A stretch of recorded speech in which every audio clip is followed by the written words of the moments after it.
Buying a major home appliance is an important decision and a big purchase. It's important to know before you go. Make sure you visit www.bigboxappliancereviews.com. Factory and Mattress Kingdom, 5-star rated, over 5,000 reviews. Guaranteed we beat Home Depot and Lowe's. The nation's largest discount appliance dealer. Over 24 stores in 3 states. Visit us at ApplianceFactory.com. Hello America, this is Keith, your friendly neighborhood Good Tech Nation, coming at you this week with some more wonderful information. Today we're going to talk about how do I attach my 4-pronged cord to my electric range. Well, that's pretty simple, okay? First of all, you got to get to the back here and get this opened up. Now, with this, you're going to see I've got a red, a white, a black, and if you look way down here, I got a little green button, okay? Now, and I have here the same thing. I have a black, a red, a white, and a green, okay? Now, if you don't know what you're doing, that's okay. We're going to walk you through it. The first thing I want to do is I want to take these off, okay? Now me, I like to take them off and put them off and put the same ones on where they came out of. That's just me being a little weird. You don't necessarily have to do that, but I just do that to make it a little easier for me, okay? Now what I have is basically a 1/4 inch, okay? And it comes out real nice and easy. Now, you can use the Phillips, and I'll show you what I mean. If you look at the end of that, that's a Phillips head, okay?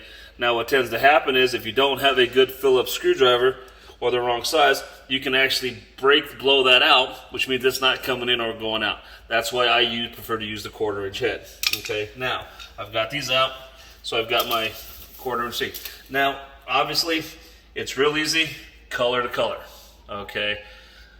The red and the black don't actually matter, but if you have a 4-prong, it does have a color, match up your color. It just makes it really, really easy.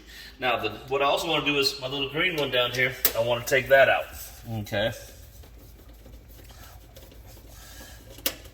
Now, there are 2 options here, okay? One, you don't need this little piece here, okay?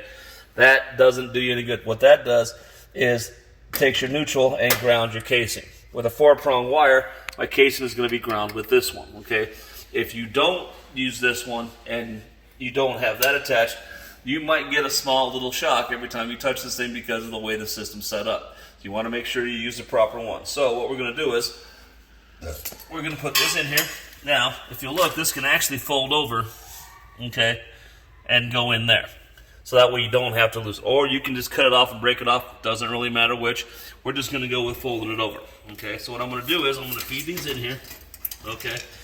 Now, this is going to be a little bit of fun. Your neutral or your ground here, okay, you're going to have to get out of the way, okay? I don't want to put it in last because I'm going to have a wire directly over it. So I'm going to take my green, put it back in here, and you might have to manipulate this a little bit to get it in place correctly. Okay, put it through there, find your hole, and tighten it down, okay? Okay, and like I said, you don't have to kill it. I would recommend not using a drill because if you cross-thread it, this one will go in, these ones are not going to go in. At that point, you're going to have a loose connection, which is basically a very bad thing. Now, I am going to color coordinate these things. Yes, my wires aren't exactly straight, but I'm going to make them go. So I'm going to start with my neutral, get that one in place. Okay?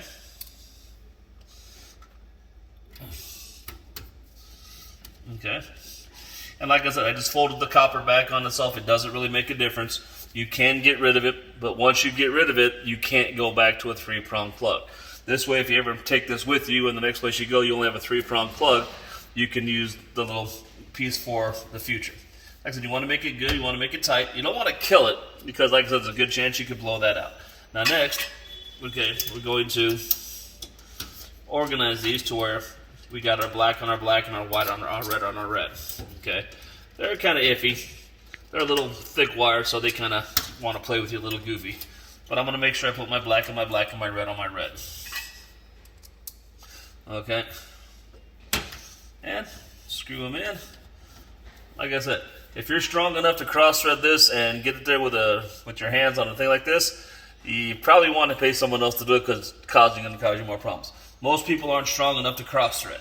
Now, there are people out there who are. I'm not going to say they're not, but there are. But you know who you are.